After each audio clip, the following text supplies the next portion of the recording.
Hello, everyone, and welcome back to the Sex, Drugs, and Jesus podcast. I'm your hostess with the mostest, Devannon Hubert, and I have with me the lovely, the handsome, the talented, the smart, intelligent, brave, bold, and in touch with his emotions, John M. Vanier. He's the host. John M. Bonnier. John M. Vanier. He is the host of the Cult of Christianity podcast and the author of the book titled The Same. He was on my show before to talk about, well, the book, but then we got so deep into his history in the podcast, we didn't get a chance to talk about the book. So I had to have the motherfucker back on so we can dive into this shit. How the fuck is you? I is fine. 2023 feels like a little bit of a reset, and so I'm kind of living in that headspace of like, all right, what's next?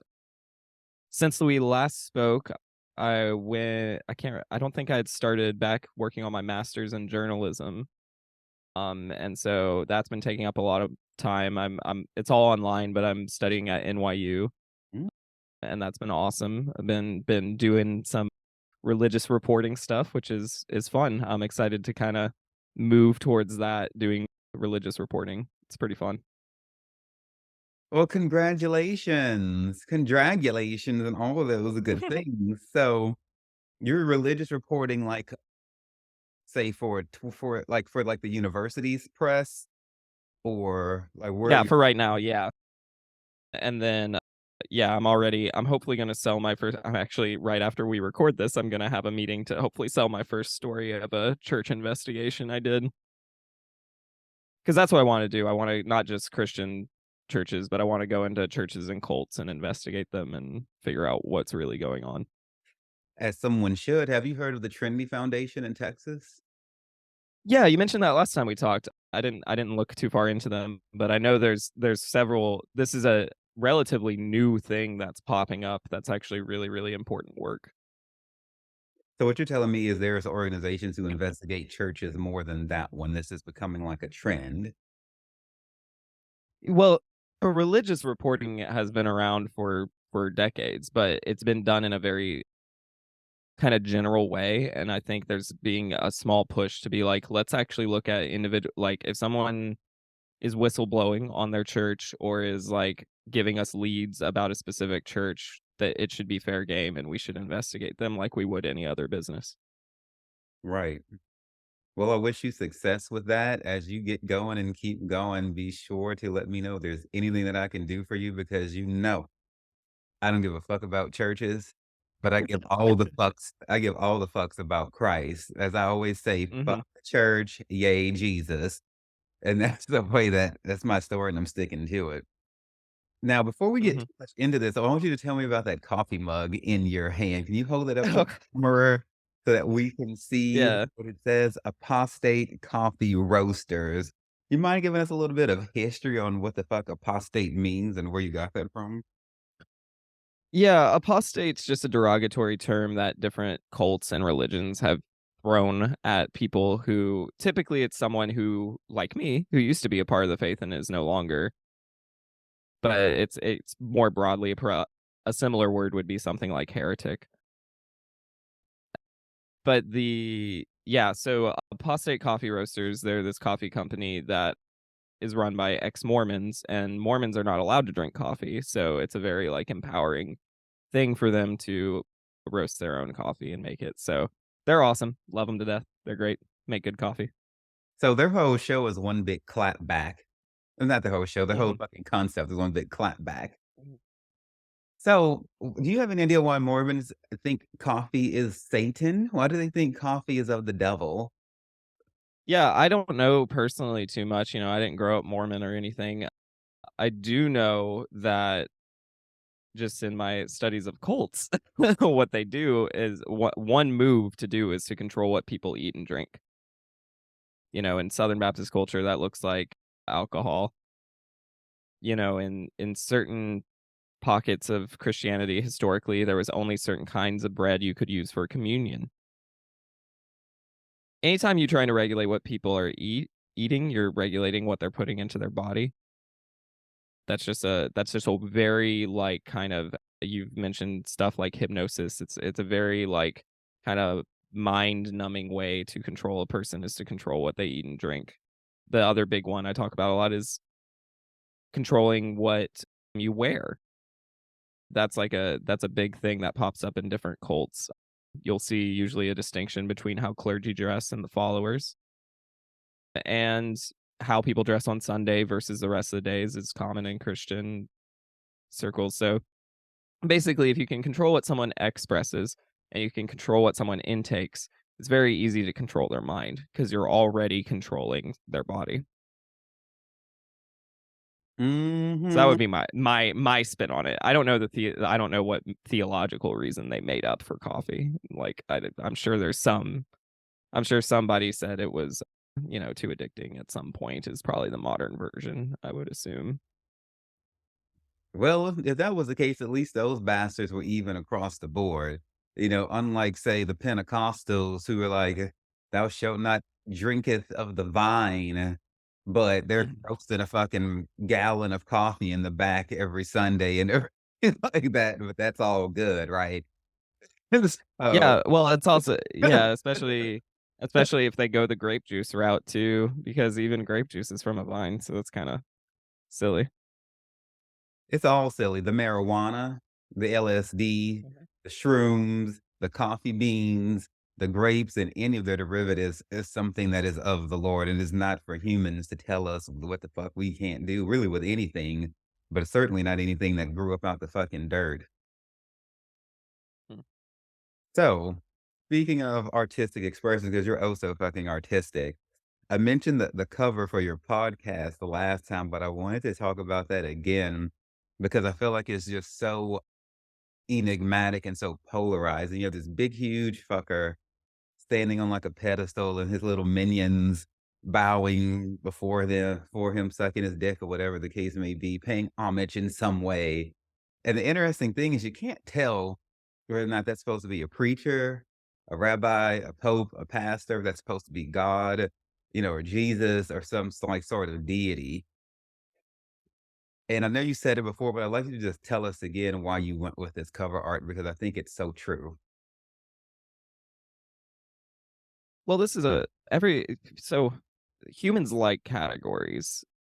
We like to find a group we like to label things as good and bad, and there's not necessarily anything wrong with that, that's just kind of how our brains work.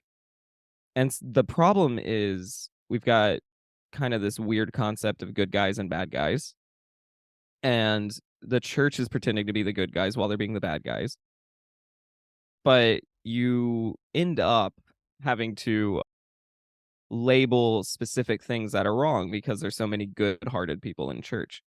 And so a lot of times when I critique Christianity, people want to spin the conversation of, well, you're not critiquing Christianity, you're critiquing this version of Christianity, which isn't necessarily wrong. I am way more focused on white American evangelicalism than the rest of it. But white American evangelicalism was not a term when there were slavery in the US. There it existed, but we hadn't labeled it that yet. The Crusades, the was not only white people, was not American people, and was certainly not evangelicals. But the Crusades were bad, and it stemmed from their beliefs, their Christian beliefs. So I can't say everything all at once, but what I hope the art communicates is the problem that I've spotted, the category that I think everything else falls from is the idea of leaders and followers, of other people submitting to someone else. I don't really I think it's worth bringing up white supremacy. I think it's worth bringing up patriarchy. I think all those things are very much worth talking about, but I don't think it's the only thing going on. I think we're sometimes scared, and I think we've been made to be scared of pointing out that what's really going on in churches is that cult structure of one man with other people having the knee bowed to him, either literally or metaphorically. So again, the art is purposely vague because I think unless there's some fundamental changes 40 years from now when evangelicalism won't exist, it will be gone. We won't be calling anyone an evangelical anymore. the same problems, the same structure, the same issues will still be present unless there's foundational changes. Child, I'm getting Game of Thrones flashbacks. Okay, like how many seasons is it gonna take to get you to bend the knee, Jon Snow? Get on down there, boy, and motherfucking service your queen, goddamn it. And so Yeah, well, seasons is an interesting way of thinking about it, both television and, weather or whatever, but it's true, like, there's seasons of Christianity that kinda come and go, but what seems to remain is that structure of one person being in charge of others, or multiple people being in charge of multiple others, but there's always that hierarchy. So, again, I have tried to update the art before, but I think it's just it's about what I'm talking about most specifically, that my art, on that is in line with the problem I'm trying to point to. There's many other people who are doing great work to dismantle white evangelicalism. I support all those people, but to me, that's not my niche. That's not what I'm trying to talk about. hmm. Then tell us like it, and make it official here. What are you trying to talk about? What is your mission in this world? Hmm. I'm not just against Christianity. I'm against cults. I just know how much of a cult Christianity is. Hmm. And the reason I'm against cults is it erases people's identity. It makes their vulnerabilities their whole personhood. It it limits them to a very narrow way of living. And I think there's cult speak outside of, there's a lot of cult speak in the business world. There's a lot of cult speak in just American culture when it comes to politics. So I'm against all of it across the board. The one I'm just super familiar with and can get very detailed and very like, just kind of a prime example, and unfortunately, a very big example in the US is Christianity.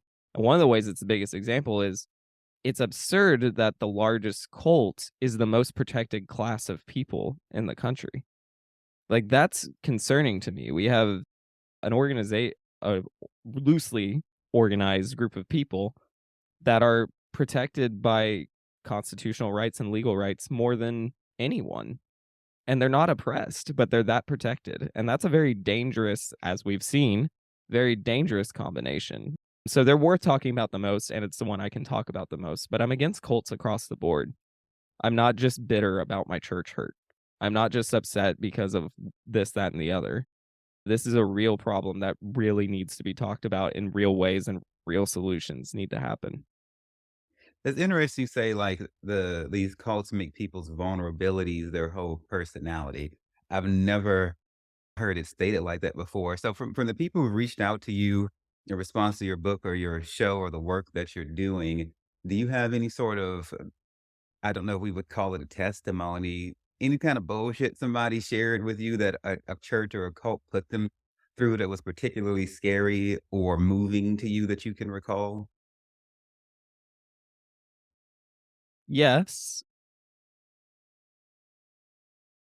To me, so I have two things that I think of with that question. One is nothing surprises me anymore.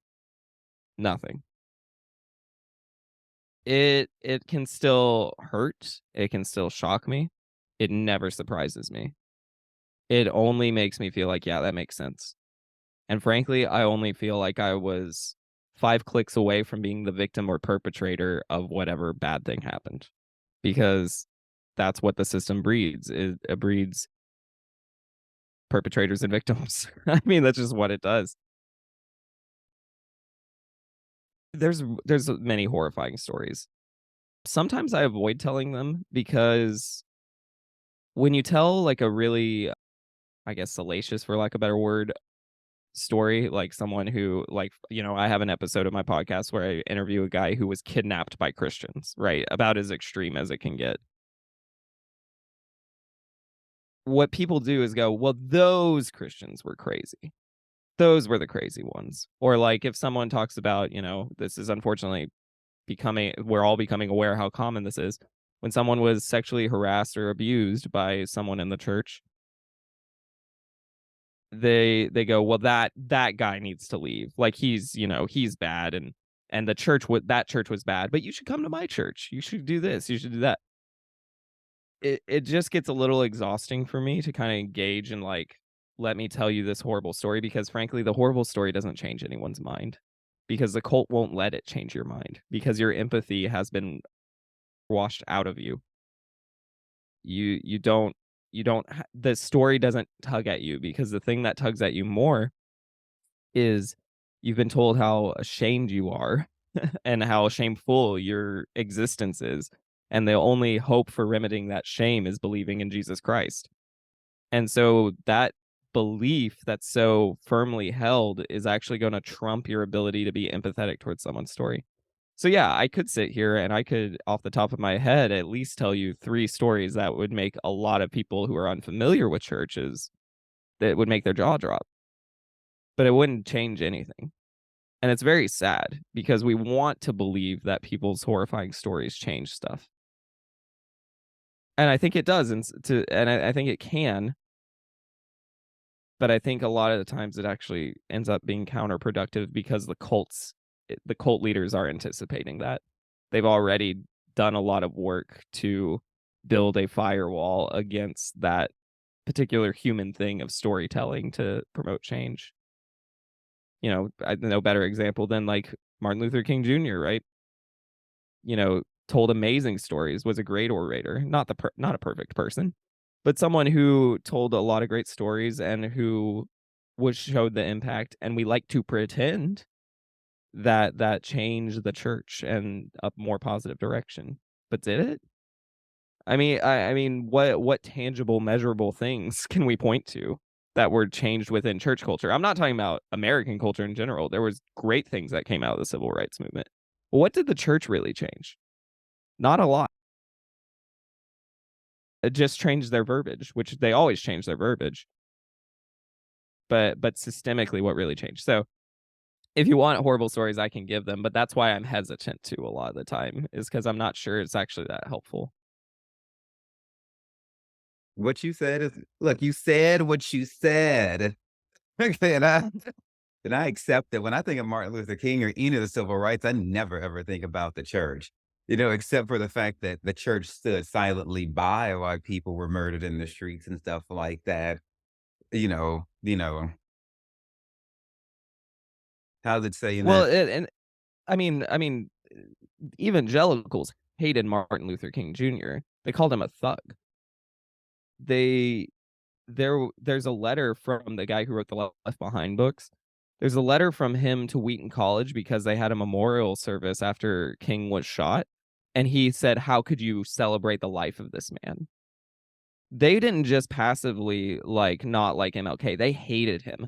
Jerry Falwell hated Martin Luther King Jr. because he was for segregation. So, like and again, like, I know this is an intense topic to go to right off the back, but I just think I think sometimes those of us who have left the church think if we just tell enough stories of how bad we've been hurt, Christians will change. They don't give a shit. They don't. And some of it's not even their fault. A lot of the followers have been brainwashed to not give a shit. And so the best hope is we can, with our stories, what we can do is help people who have already left know that they're not alone, which is huge, and that's really important work. And people who are looking for a way out might find the way out. But if you're talking about systemically changing what cult leaders are going to do, it ain't going to do shit. Right, I concur. So, that's why, like in my ministry, man, I'm preaching not to church people, but the people who have already been hurt, or people who know people and love people who have been hurt. Because people don't go to church for the betterment of humanity. People go to church for entirely selfish reasons to keep themselves out of hell, to work out their own soul salvation, whatever it is. They're going there to get their blessing, their miracle, their come up. They're not going there because they give a fuck about you. And then, so yeah, I concur. There is no talking to them hard-headed people. Like if they're sitting up there every goddamn Sunday or whatever, they're not gonna be able to hear us because they're constantly being re-indoctrinated and re-hypnotized by the big man up on stage every goddamn week, or the woman, or the who the fuck ever twirling about. So yeah, they're a lost cause short of a miracle. Yeah, or also just explaining systemically what happens. If you're able to generalize it more than just a specific person, like one person's story, and you can show them the patterns. I used to be a cult leader. I studied to be a pastor. I got out. I was hard-headed then, but the reason I got out was not because I heard a story that was finally, enough. It was because I kept seeing the same thing over and over again, and I was like, "This is just how a cult operates," and I was in denial about it. So I think cult leaders, the way you do reach them is say, "Don't you know what you're doing?" Like, right? And if you actually focus the conversation on that and not just the extreme cases of bad things that happen, but actually point to, like, the pattern, like, "Okay, so do you have control over your congregation?" Like, that's a great question to ask a pastor. 'Cause they'll struggle. They cannot give a yes or no answer to it. But just be like, "Do you have control over your congregation?" And then watch how they react, because 'cause you'll see some interesting things. You could also ask them to apologize for something and get that same reaction because those bastards won't say they're sorry. And so so now that you're speaking about control, I wanted to talk about so y'all, his book, The Cult of Christianity, is broken down into 3 succulent sections. The first one is called Control. The section one is the sexual. The second one is called Contain. Where do I need to give me some dick? Where the fuck did that come from? The third one is called Convert. And you'll always, whenever you hear John's talk, he'll always say control, contain, convert, control, contain, convert. And that's how his book is broken down. And if I may, I'm going to read a little snippet that kind of echoes what you were just saying. I had already taken down in my notes. Now, this is John speaking, y'all, and he's saying, I don't recant anything in this letter. I said, holding back tears. I was feeling tired, dressed down, confused, and hurt, yet unwilling to go against what I knew to be true. The truth was I had spent 3 hours in a boardroom that reminded me of the one I had seen in The Apprentice. I want you to tell us what the hell was going on here and why were you crying? Mm. So, yeah, so this is the first chapter of the book, and this is kind of my rosebud, my whatever, my villain or hero origin story, depending on how you look at it. So, I was 16 years old, going to a pretty stuffy church, Presbyterian church, PCA for whoever that means something to. Suit and tie church, and I was angsty, at the same time, I was also in a punk band. I'd grown out my hair. I was still very Christian, like, very conservative Christian, in fact. But I, was around people who, I was becoming an adult, right? Like, in as much as a teenager does. And the church was just ridiculous. And so, like, I had this whole rigmarole of beef with the leadership of the church. So I sent a letter to email. I emailed the pastor and said, "Here are my problems with this church." And I'd broken it into 4 sections of just like they don't respect the youth of this church. They have a bad view of music. That was important to me because they were like they had this whole like contemporary music is evil. They were like one of those.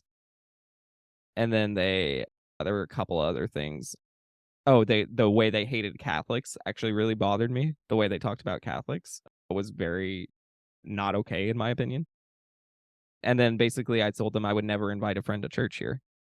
Like I would never like do y'all want to actually save people because I would never invite yeah. So I wrote this whole long letter, sent it to the pastor, he forwarded it to the elders. I told my dad afterwards about it and my dad was like, "Can I read it?" And I was like, "Sure." And I sent it to him. He's like, "All right, proud of you. This is good stuff." And so I told my parents that I wanted to face the elders alone.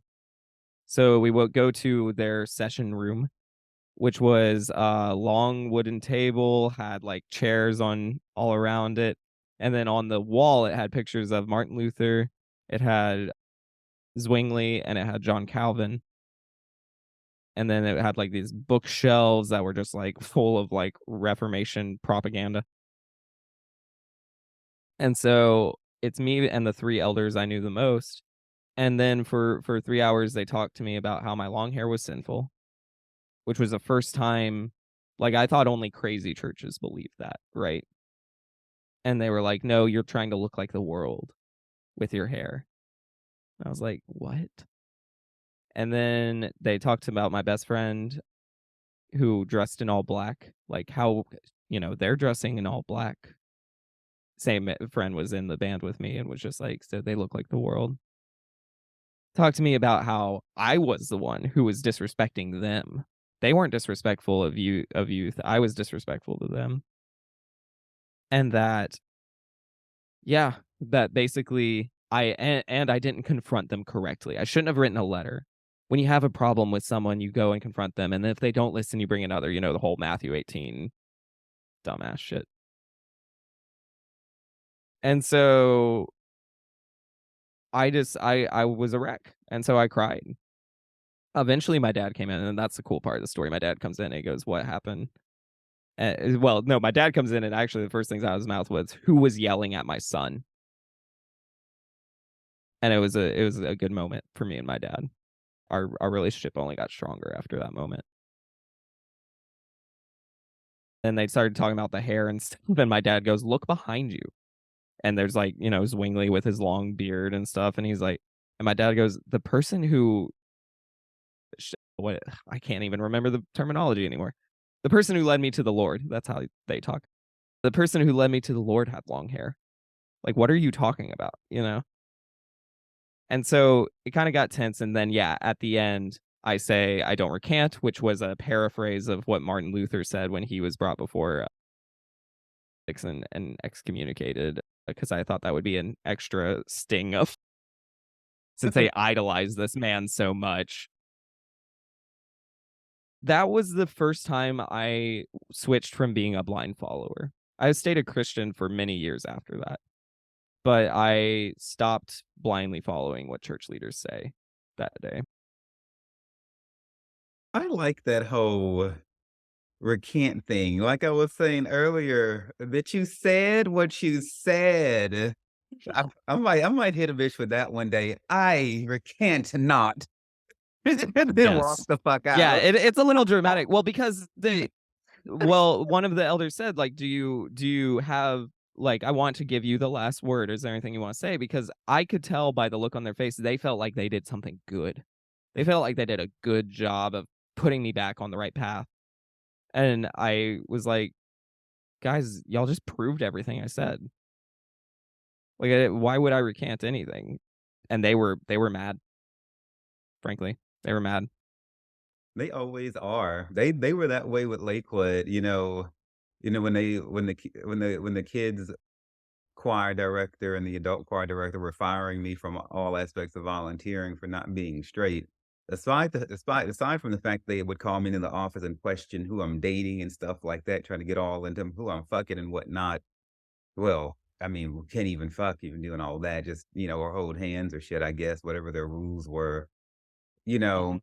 when they offered me their conversion therapy package in order to stay and to be demoted, quote unquote, to an usher from being on, camera and television and stuff in the more public ministries, and I got up to walk the fuck out, they were so confused, that I didn't accept their conversion therapy package, and when they were talking to me, they felt like they felt like I had hurt them and offended them. Like, How could you hang out with gay people when you're not here?" Yeah. I mean, when you think you're divinely appointed by God, people aren't supposed to argue with you. And if they do, if someone argues with you, they're arguing with the Lord. I mean, there's some who would never say, "No, no, no, no, no." Like, I don't have that kind of authority, blah blah blah. But I'm like, but in practice, like, I mean, this is what we keep agreeing to by showing up to church, is that you're divinely appointed by God to do whatever the hell you want to do, frankly. And so I don't know. I mean, it's Yeah. but it's so sad, right? It's so sad that it happens to not only, adults or, like, people who've put a lot of work into the church. It happens to very vulnerable people. It happens, like, in my case, to a child. I mean, I was 16 years old and I had grown ass men ripping me a new one because I just challenged their bad behavior. I mean, this is what we were working with. Imagine if I was like a woman when I would did that, or like, or like, not white, Yeah. Like I mean, it's just horrifying, right? It's all about once you deviate from the program. I mean, you're gonna experience some shaming at minimum. Some shaming and some shade. Yeah, especially white men, they don't like to be told what to do and that they're wrong. They're accustomed to stepping on all the little brown people and stuff like that. But for the record, my brother, I think you got plenty of soul. You are always invited to the motherfucking cookout. Okay. Any damn day, it's about to be crawfish season down here. Come stay with me. I Oh, got yeah? room in my house. I get you some soul food and fatten you up a little bit. Man, I miss soul food. There's obviously a lot of great stuff here in Atlanta, but now I'm vegan, so, like, so much of it is, like, off the table for me now. It's very sad. So that means no crawfishes for you. Well, vegan is not, Yeah. there's no dairy in that, right? There's no dairy in Yeah, it. but it's an animal, though. You can't eat any animals either? Okay, I'm gonna have to No, no look for animal, no dairy. some vegan seafood shit for you. Some So, collards, though. I can have some collards, which is good. I grow mustard greens. I got them in the backyard right now. Ooh, okay. I cook you a Let's pie. go. So, the section called "Contain" Mhm, part stuck out to me in here. So, I have long loathed Christian people for this fake oppression and things like that, like what you mentioned earlier. We're gonna talk about the myth of Chrysanthus and Daria mhm, after we talk about this whole people not wanting to make cake for the gays bullshit. I like the way mhm, you said it, so Imma read a little excerpt as Bugs mhm, Bunny, mm, mhm, times racist ass would say, but he can't help how Disney dressed him. Sometimes he was in drag, sometimes he was talking to people in blackface, but there's a whole thing out there on YouTube about, Disney and the different cartoons racism. Go look it up because unfortunately Bugsy was in there too. So Romans mhm. 12 verses 20 through 21. This is from the book says, to the contrary, if your enemy is hangry, feed him. If he is thirsty, give him something to drink. For by so doing, you will heap boiling coals on his head. So do not be overcome with evil, but overcome evil with good. John goes on to say, perceiving gay folks as enemies is problematic in and of itself. But even if you do, I fail to see how refusing to give people some cake scores you any brownie points with a god. Yeah. Yeah, I mean, it is wild, right? Like, that's it's just and it shows the contrary, like, there's an evangelical message of we need to serve all people, and then there's another message that they're saying at the same time is like, "But not if." I'm like, "Well, if there's a but not if, then the first thing doesn't make any sense." And Jesus is saying, It's your most basic bitch Christian level. You gotta feed a bitch." Two people can Yeah. be in a relationship and on the verge of divorce. I mean, if a pot of food is cooking, if you can at least share that. I mean, Yeah. nevertheless, you've been commanded to do so. You're not supposed to leave people starving and without clothing, no matter how much you disdain them. You're supposed to piss on them if they're on fire. It's stuff like that, no matter how much you don't want to. Mhm. So, you conservative assholes out there, when you don't want to make me a cake because I walked in with eyeshadow on, just know you're written of in the scriptures, you hateful hoe. Yeah. Now, then, this myth of oppression, like you talked about earlier, Christians are a bunch of big fucking Karens running around acting like the God of the world is against them. The moment they can't stop, I don't know, a trans athlete from participating in sports, then, oh my God, I'm being silenced. My rights are not being heard. I'm being so persecuted. Bitch, no one's coming after you. You just got told no for trying to come after somebody else. No one actually attacked you. Mhm. I can't say anything more about this. So tell us who the hell Chrysanthus and Daria. If memory serves me, I was telling you before we started recording, I wrote this book a while ago, so I'm like, Yeah. I don't actually remember everything. But that's the couple that supposedly got saved early on, and really it was all about chastity. Like, they were like this couple that was, like, oh, chastity is so great. And then because they're seeking to convert others, I think according to the story, it's Rome supposedly who throws a. I think one gets fed to a lion, the other gets burned at the stake. Whatever. It's a pretty classic version of just early church persecution. There's a million different stories like this of just like different Christian heroes who were early Christians who got converted and then they like start bolstering the movement, and Rome doesn't like it, so they killed them. 90% of those stories aren't true. They never happened. They were made up. It was just it's just made up. I mean, I really don't know what else to say about it. It's unverified. There were a few that happened, and there was also some early Jewish persecution in that same time that was absolutely happening. But Jewish Christians, which was what they were at first, did that kind of lumped their Jewish Christendom beliefs with other sects of Judaism that were actually being persecuted. And so it just became this kind of whole glob of of myth of saying that like, oh, if the people find out you're Christian, they'll want to kill you for it. And that bred like this whole martyrdom complex, which is very similar, obviously, to a Messiah complex. And so yeah, it's just there's a lot of stories like that you're free to fact check. Never happened, but they're told from the pulpit.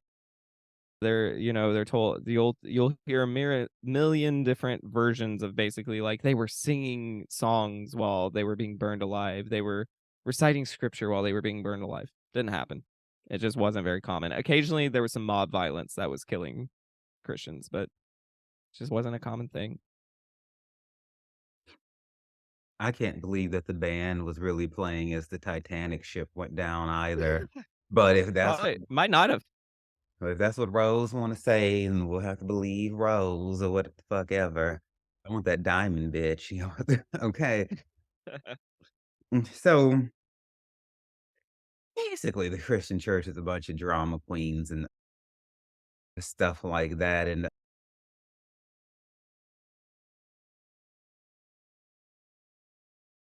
I I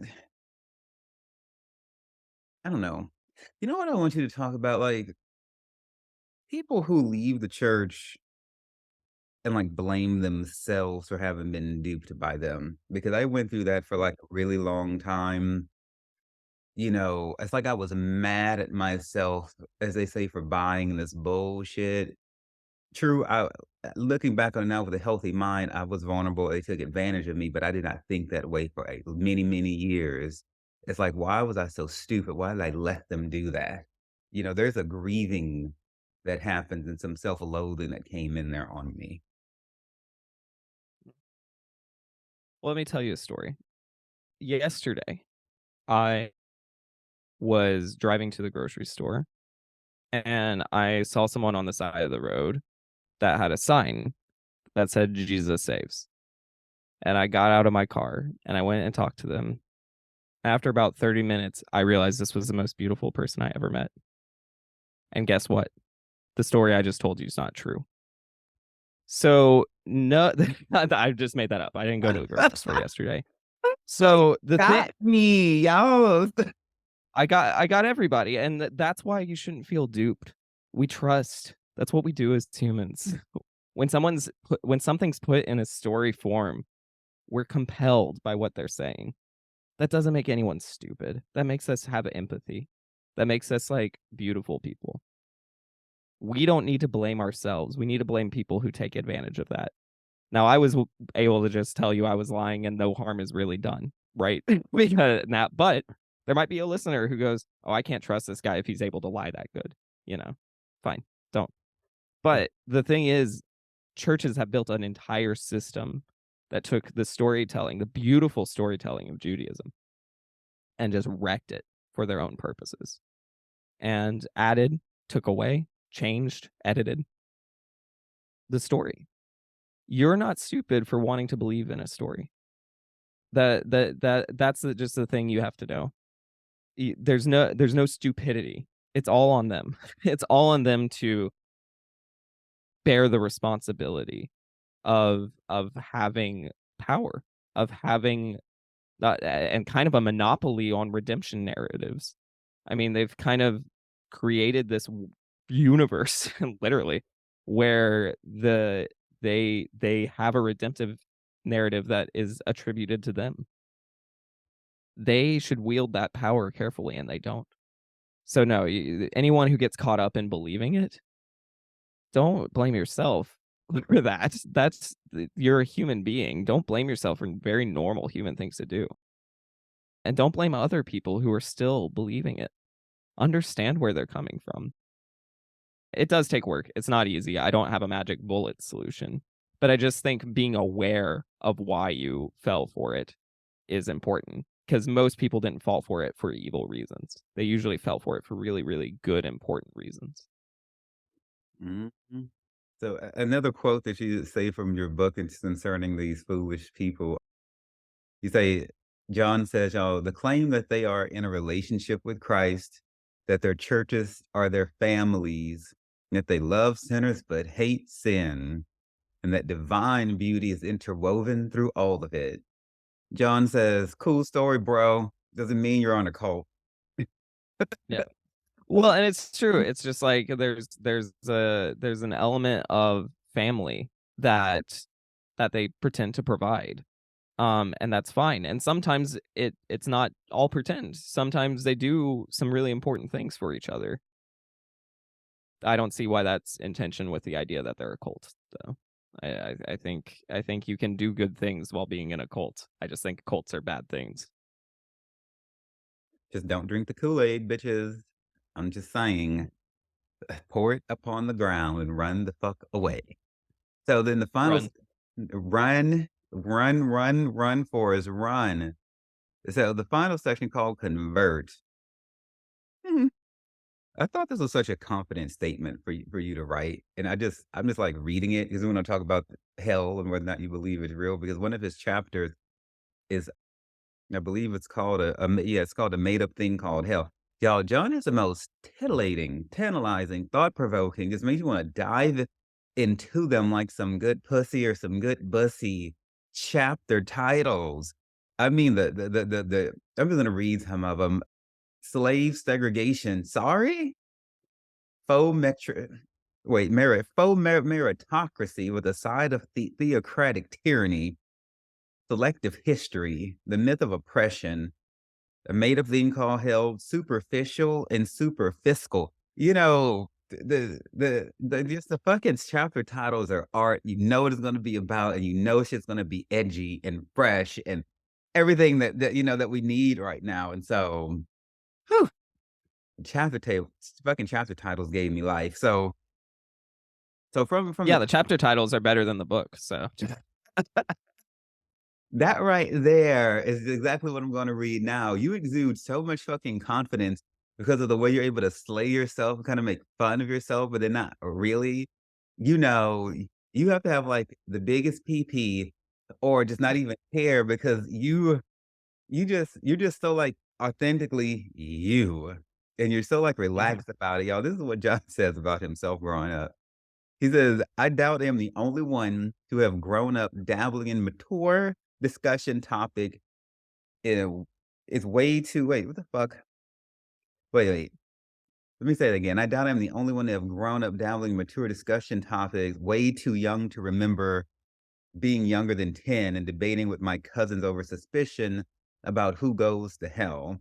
Young goes on to say, "I'm sure if any philosophers, theologians, or professional commentators, communicators have been around or had been around for this adolescent think tank, vomit would escape from their mouths quicker than corrections.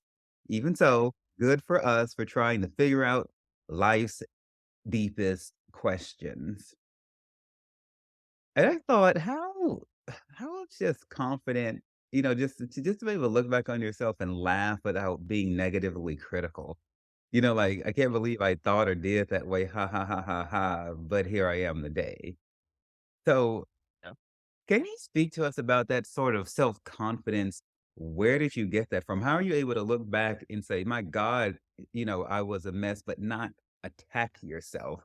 just appreciate where you were then while taking in where you are now, make jokes about it, and just g go on swinging your big dick through life. So, how do you Well, I was gonna say the large penis is most of it. But I no, I think it's so here's the thing. Truth be told, most of my friends would not describe me as confident. Writing provides a allows me to be the best version of myself. And so what comes across in my writing as confidence is probably what I want to be. It's not always what I am. The other answer I'll give is therapy. I I punish, and it used to be worse, so I've come a long way, but I punish myself for some of who I was. But I had a therapist tell me once, "How many years is enough to punish you for what you did?" On very different things, I mean, I have a lot of shame about all sorts of things I wish I had done differently in life. But what's my sentence, right? Like, what how long do I have to negatively talk about who I was before it's enough? Before enough time has passed, before I've given myself enough lashes, so to speak? Like, what's the number? Put a number to it. And when she said that to me, it kind of just reshaped how I thought about things. I'm like, there really isn't anything stopping me from being the person who I wanna be. So that's a little deeper answer than that little anecdote about me talking to my cousins about health was. But I think I appreciate you seeing that. That is something I'm actively working on as we speak, and something I wanna get better at is and it's not so much self-confidence, although I know I'm witty, and there're just certain personality traits I know about myself. But I wanna love myself, and I haven't figured it out yet. But I used to not even want to. And that's the biggest change that happened in my life is when I not when I woke up one day and started loving myself, but when I woke up one day and said, "Loving myself should be a goal." Because for a long time, it wasn't even a goal. And I was indoctrinated to believe that it would actually steer me away from heaven or my loved ones or love in general if I tried to love myself. I would become selfish, I would become sinful, I would become self-serving. Because the only way proper way to love yourself would be to love God. I don't agree with that anymore. I I think that first off, there's a trope going around, and it's been going around for a while, that you have to love yourself before you can love other people. Bullshit. I'm calling bullshit on it. You can love people so deeply while you hate yourself. You can have all sorts of love. The truth behind that trope is it will not be sustained. You can't sustain love for other people if you're not actively practicing love with yourself. Because love is a practice. It's not just like a thing you can't help. It takes work. It takes choices. It does take feelings, but it takes controlled feelings. It takes managed feelings. And for most people, it takes some therapy. And therapy can look different for different people. It doesn't have to be sitting on a couch. I used to do activity therapy with my therapist, going on walks. You know, there's all sorts of things you can do for you, and no one's going to know what you need more than you. But yeah, when I look back at my past self, I do feel a lot of shame. But the fact that my goal is to not makes all the difference in the world. well, I hope you overcome all of that, and I just, remember Jesus being on the cross where I think he had a murderer on one hand and a thief on the other, and, the Lord said the only sin he won't forgive you for is if you blaspheme the Holy Ghost, which is not something really easy to do. I don't think most people Mhm. know what the fuck that means. And so that doesn't mean that as a human we don't have to work through, shame and guilt.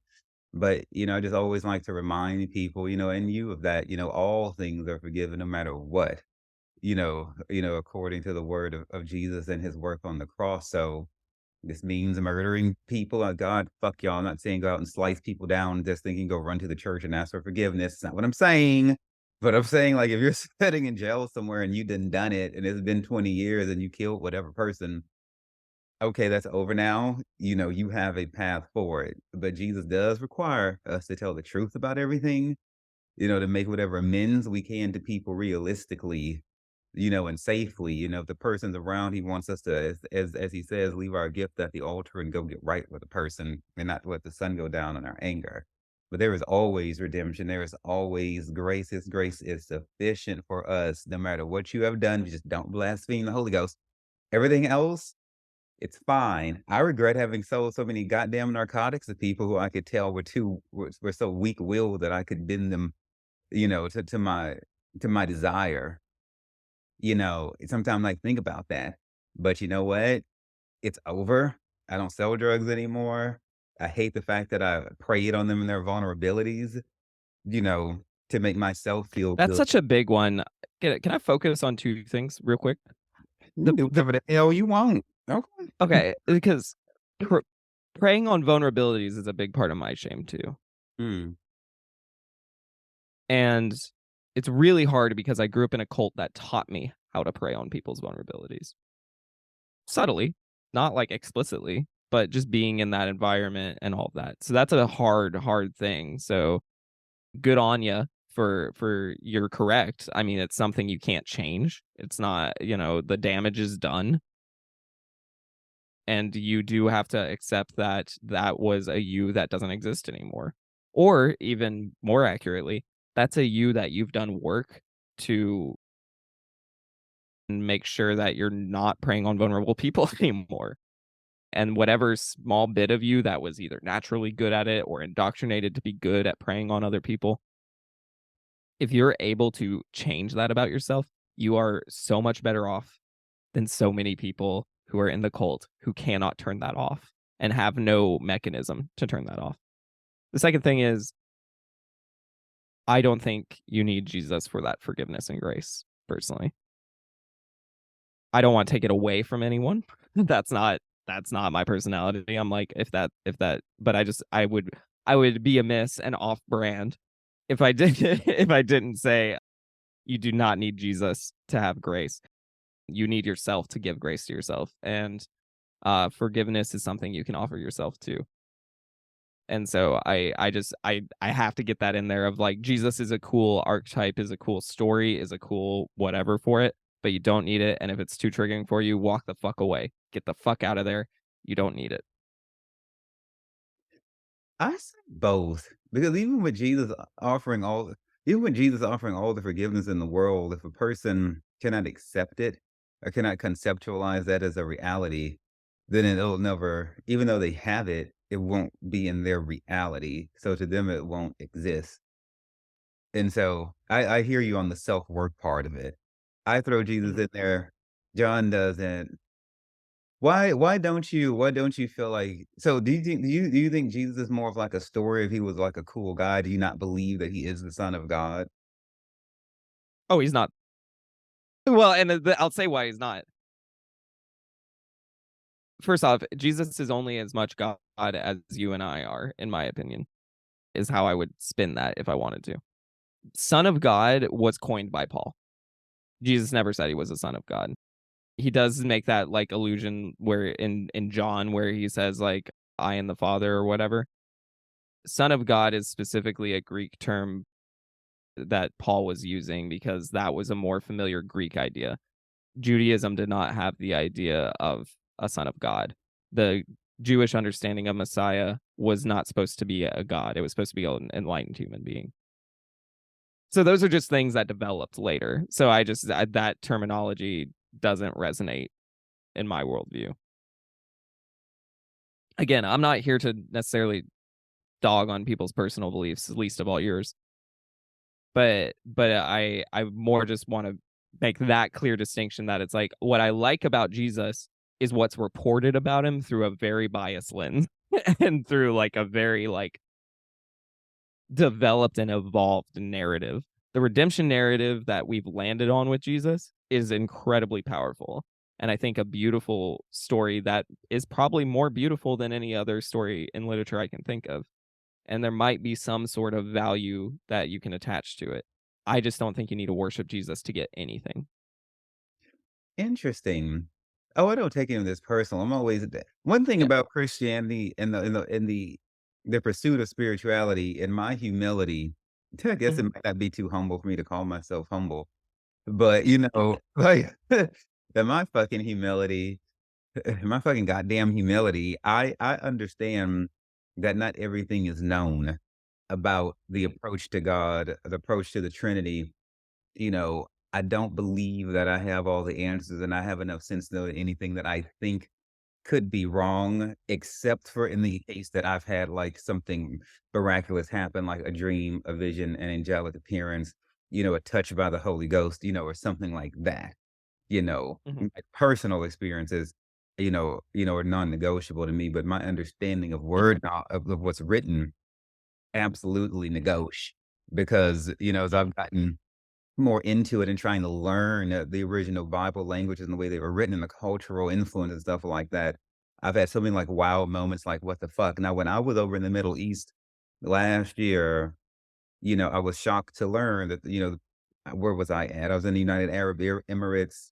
You had an Egyptian mhm, tour guide and stuff like that, and he was all like taking us all these mosques and stuff. He was like, "We don't believe the Messiah has come."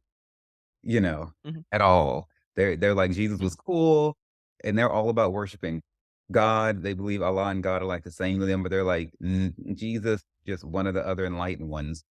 But they're mhm, very dedicated to God and everything like that. I feel like more dedicated than Christians are, and they're more real about it and shit like that. If I could easily fit into, the Arabic culture over there. So I'm not surprised to hear you say that you don't necessarily think Jesus is the Son of God because those people don't either. I mhm, choose to believe that their massive prosperity comes from their devotion to who they believe in and the way that they treat each other. mhm, So so so what you're saying is based on what you read and researched, Son of God. Jesus always called himself the Son of Man according to what I read. But I've never would considered what you said before that someone else called him son of God. He never called himself a Christian, or anything like mhm, that. Or as you put it, John, you say every man before Jesus came up with rules, Jesus got rid of them, and then every man after him added more rules. mhm. People Yeah.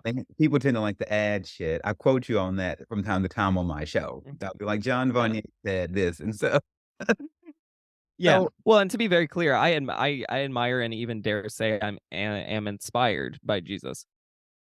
But the only thing when it comes to the practical side of things is just anytime my alarm bells go off when there's a direct tie between "you need Jesus." Mhm. That's just like a big red flag to me. Not because some people might need Jesus, actually, like personally, in their own personal life. It might enrich it, it might give them a spirituality. I like to think of it as a template. It gives them like a template for their spirituality. That's great. But the second it's all people need Jesus, then I'm like, fuck no. I'm like, get that out of my face because that is, in my opinion, going back to the artwork, that's what can create that, like, hierarchy, is just creating that need for Jesus.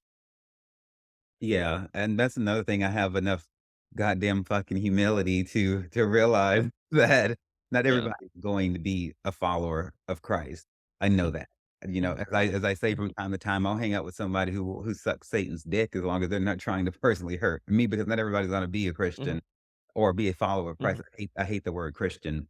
So do you feel the same mhm. way about like God and the Holy Spirit, like in terms of non-deifying them? Woo! Man, once you open up the Trinity, it's a whole freaking that's a universe. I don't know if you read the after the prologue of my book, but I believe it's cut off into 3 sections. Jesus was awesome, God might be great, and the Holy Spirit haunts me. And the God might be great is kind of a nod to Christopher Hitchens, who's one of my favorite authors who wrote God is Not Great. Because my answer to him is, well, he might be, but probably not. It's kind of like, yeah, I know what you're saying, but I also understand that most people for most of history, I think it's a very arrogant stance to act like the idea of God is silly. I think that's a pretty arrogant stance to have. So it's not one I take. When I say the Holy Spirit haunts me, there are spiritual experiences, like you said, for you, they're non-negotiable, right? Like you have these experiences that define your life. I've had those myself. Here's the thing. They are negotiable for me.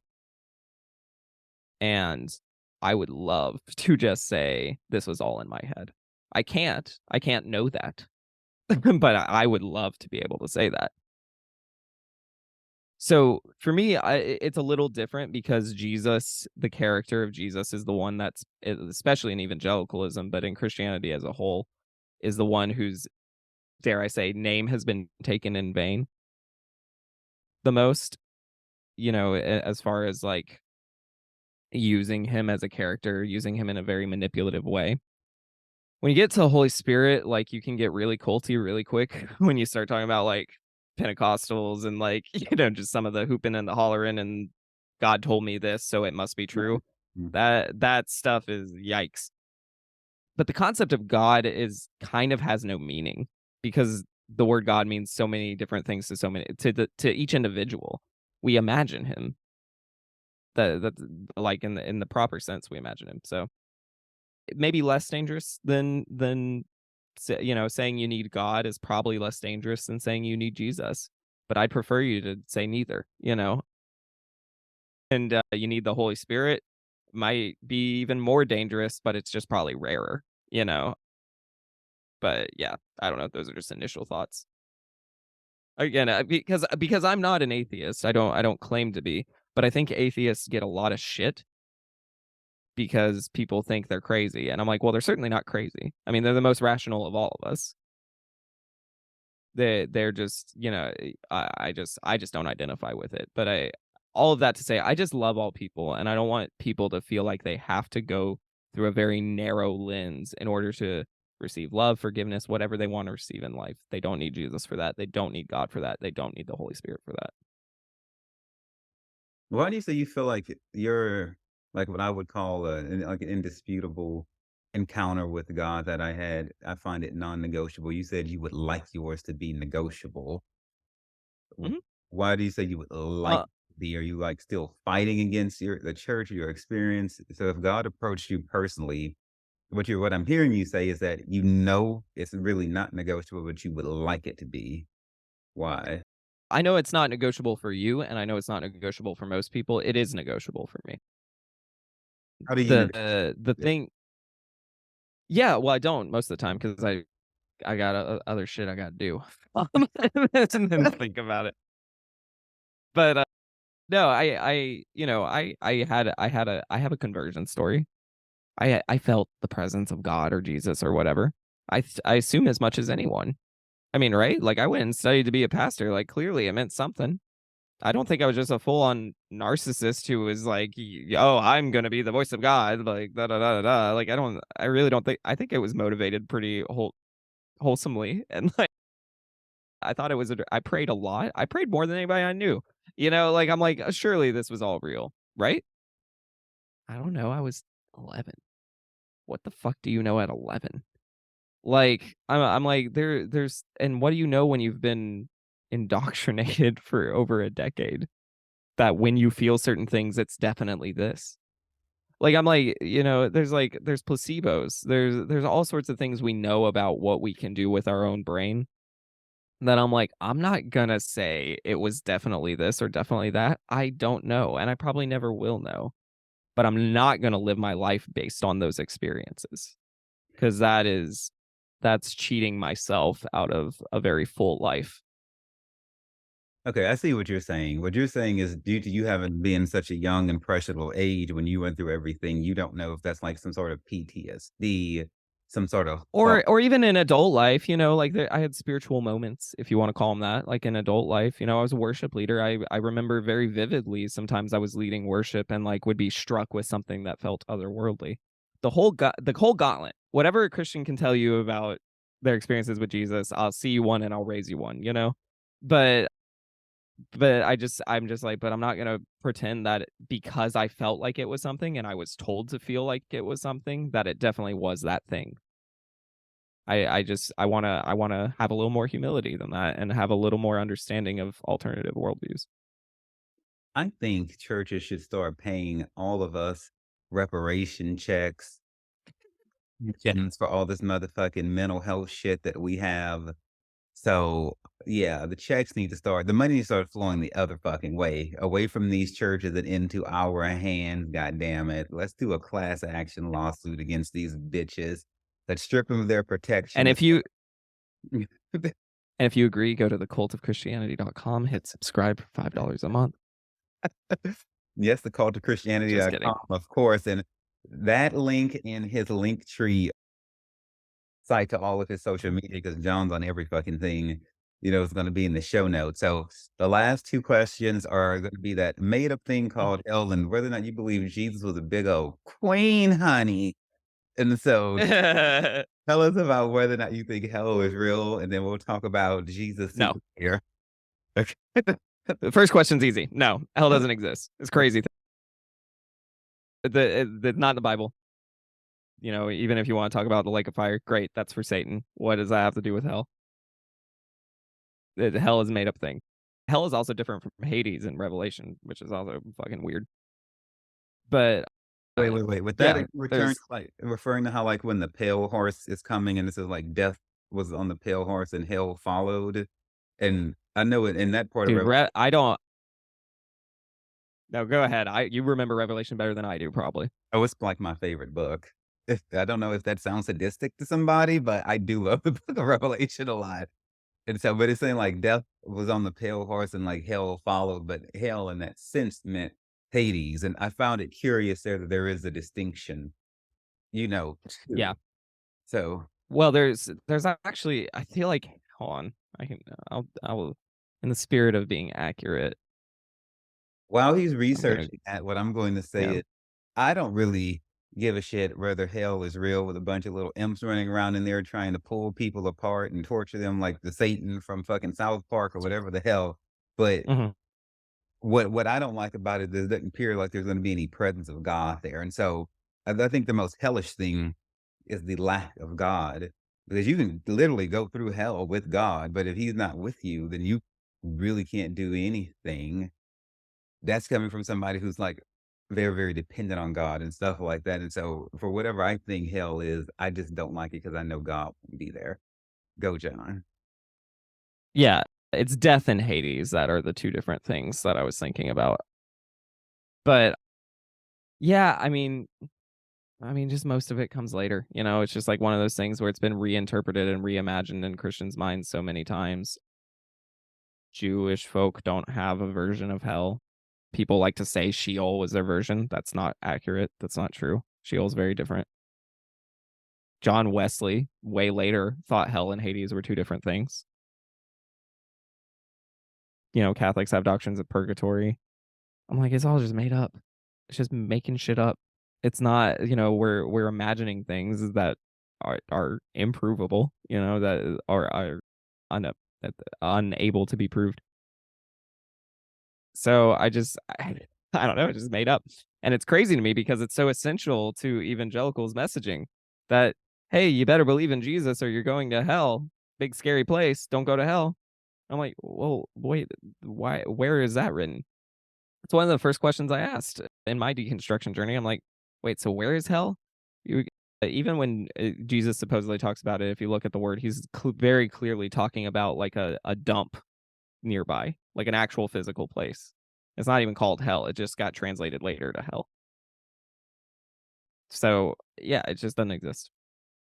And frankly, you don't have to be the most analytical person to think, if this religion is so great, why does it need an eternal torture chamber? Like, like, like if If it's good on its own without the eternal torture chamber, why is the eternal torture chamber or torture place there? It doesn't make any sense. Also, what the hell was Jesus doing? What was that death if it didn't conquer hell? That seems kind of pointless then. It saved a few people, but not all. Hell is just a very big linchpin. And once you stop believing in hell, you realize you really don't need Christianity. Okay. Food for thought to y'all. I encourage everybody to research everything on your own. Like Mhm, you should not walk through life believing whatever you believe because I said it, because John said mhm, it, because the preacher on TV said it. You know, so many times I ask people, okay, well, why do you believe what you believe? They can't fucking answer me. You know, mhm. like so on my website, I intentionally only have very few like courses on there about how to read the Bible or Jesus stuff because I don't want people to become dependent on me for their education. I'm just giving you You like don't wanna be a cult leader? no, they don't age well. They don't That's true. well. They That's do not true. age well. Then they started getting that the ones on TV get that televangically look where they start looking like mannequins and shit. Then they don't look fucking human after a while. They And all the get man buns and beards. It's and the awful. No, hair I'm just just gets kidding. Just bigger being and hypocritical. bigger and bigger. No, the man buns okay, the hot pastors, like, the man bun pastors are the ones that had me in the seats like, "Oh, Jesus. Is it me? Is it me? Is this the spirit or what is it?" The hot pastors I'm with the hot pastor craze, at least for the looks. They're still narcissistic assholes, but at least I can see some jerk material up there. And so There you then, go. speaking of jerking off the hot pastors on stage, tell us about Mhm. whether or not you think Jesus was a big old queen. He was I mean, again, it's, like with everything when I talk about Jesus, based on what's reported about him, the he was probably asexual or at least, like, non-straight, especially in such a, like, patriarchal setting. The way he the way that the writers about him at least emphasize his relationship with women is very unique and not of the time. It's and, feminist for lack of a better word. So, he was definitely on a spectrum, so to speak. Now, there's also you can get really in the weeds and talk about whether Jesus was married or not, and it's just not reported. Maybe. People make the same argument with Paul. Paul was either definitely married and then divorced or never married or had several wives, it's just like it's who you read says what. Personally, I don't really care about all that. But if we're talking about the messaging of Jesus by evangelical standards, and we don't get it super analytical about the text and all the rest of it. If you just want to follow their story, you're like, wait, so this man lived 33 years and never married and was celibate? Pretty sure that's called asexual. And maybe he wanted to the whole time, probably not, right? Because wouldn't that be sinful according to your rules? So to me, it's just kind of a weird thing for them to not. But I mean, some Christians do think asexuality is not necessarily sin if it's done a certain way, I guess. But I just feel like it's worth pointing out that I'm like, why do you value straight marriage so much when your God didn't? And so that's kind of what I mean when I say he was queer. I don't, it's a little bit tongue in cheek and it's a little bit, kind of like more to piss people off than to be accurate, to be frank. But it's not inaccurate in my opinion. I think there's nothing wrong with saying Jesus was queer, Look, I'm here for some tongue and cheekiness. I wanna know if Jesus jerked off. I'm I'm not according to happy. evangelicals. Or if he did the evangelical thing where he jerked off but didn't have sexual thoughts, the impossible thing that they talk about.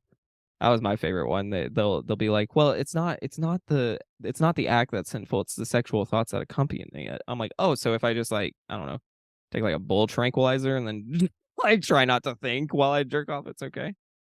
I don't know, man. They're weird. They're in a cult. Totally in a cold. My thing about the Bible is it's not stated, then that doesn't mean it did happen or didn't happen, and especially if it's not researchable. So, like, whether the apostles were married, maybe they were, maybe they weren't, like, sometimes it's not stated. Did Joseph just have that one wife? And maybe he didn't have more.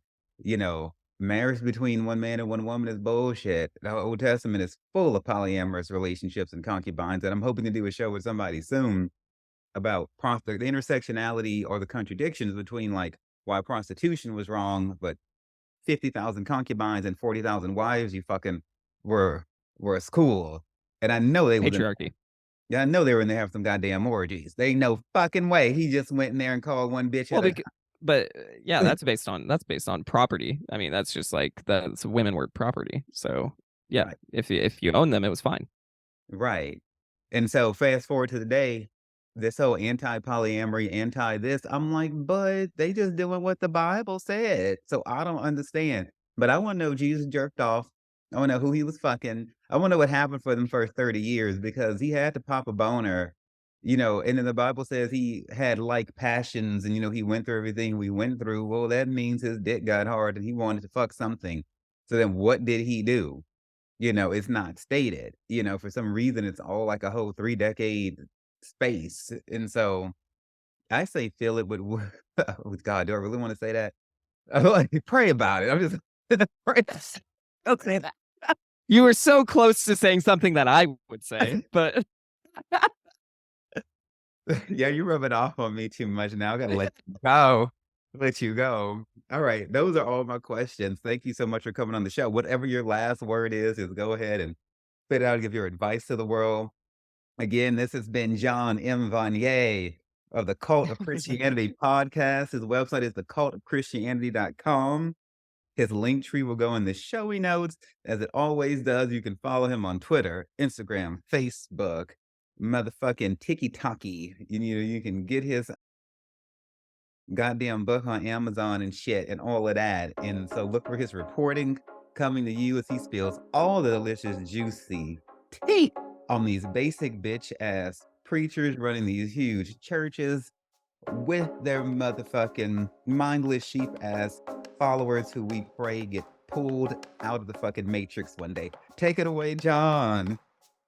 wow. I mean, no need for me to promote anything. You got it. Yeah, no, this is awesome. I always love talking to you. I love that, I know we don't agree on everything, but I love how we talk about it, and I love your receptiveness to me and like my angst and my direct angst and those kinds of things. You are a very gracious host, and I'm looking forward to talking to you again soon. That's the tea. You all have a lovely day. Thank you all so much for taking time to listen to the Sex, Drugs, and Jesus podcast. It really means everything to me. Look, if you love the show, you can find more information and resources at sexdrugsandjesus.com or wherever you listen to your podcast. Feel free to reach out to me directly at Verner at sexdrugsandjesus.com and on Twitter and Facebook as well. My name is Verner, and it's been wonderful being your host today. And just remember that everything is going to be all right.